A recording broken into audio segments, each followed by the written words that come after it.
Something extraordinary happened last week that most Americans didn't even notice. A single economic decision by Nigeria, accepting payment for oil in currencies other than the US dollar, triggered such panic in Washington that President Trump threatened military action. Let me repeat that. The United States threatened war over a currency choice. In my decades of studying great power politics, I've seen empires make desperate moves as their dominance slips away. But threatening to bomb a country for exercising basic economic sovereignty, that's not strength. That's the thrashing of a wounded hegemon that's lost control of its own narrative. Nigeria, Africa's most populous nation and largest economy, didn't attack anyone. They didn't invade a neighbor. They didn't threaten American citizens. They simply announced they would accept payment for their oil in yuan, euros, or naira alongside dollars. And for that act of economic independence, Washington threatened vicious military consequences. This isn't just about Nigeria. This is about the moment when American empire showed its true face to the world. And what we saw wasn't pretty. The mask has finally slipped, and underneath lies something far more fragile than anyone imagined. What Nigeria did was technically simple, but strategically revolutionary.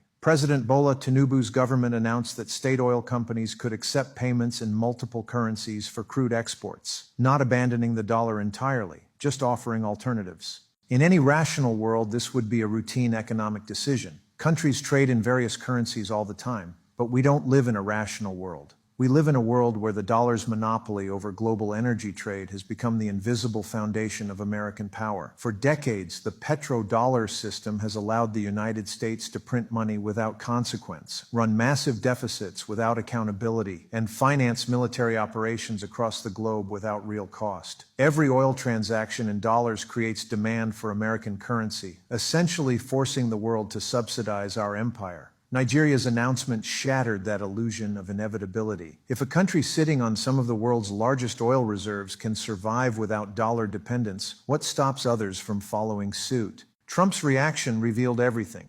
Within hours of the announcement, threats emerged from Washington.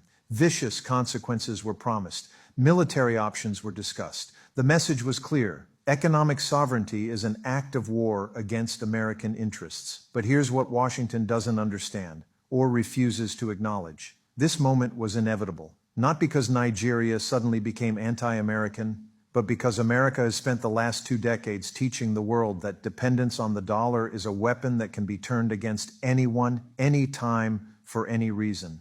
I've watched this pattern develop for years. Every time we freeze assets, every time we cut countries off from SWIFT, every time we weaponize the financial system for political ends, we provide the best possible advertisement for alternatives. We're not just punishing our enemies. We're training our allies to prepare for the day we might turn on them too. Nigeria learned this lesson by watching others. They saw how we froze Russian central bank reserves overnight. They watched how we cut Iran out of global banking. They observed how Venezuela's assets simply vanished from international accounts when we decided their government was illegitimate. The message was unmistakable. Dollar dependence equals vulnerability to American coercion. And Nigeria, like an increasing number of countries, decided that vulnerability was too dangerous to maintain. The timing of Nigeria's move is no coincidence. Africa's largest economy has been watching the global landscape shift for years. Chinese investment in Nigerian infrastructure has delivered tangible results: railways, ports, power plants, while Western promises remained largely on paper.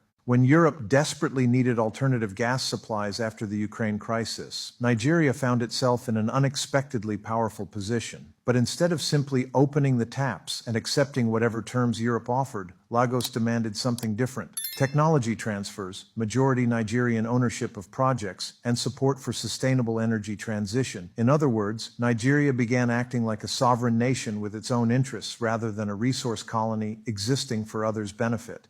This shift in mentality is what truly terrifies Washington. It's not just about oil payments or currency choices. It's about the end of automatic deference to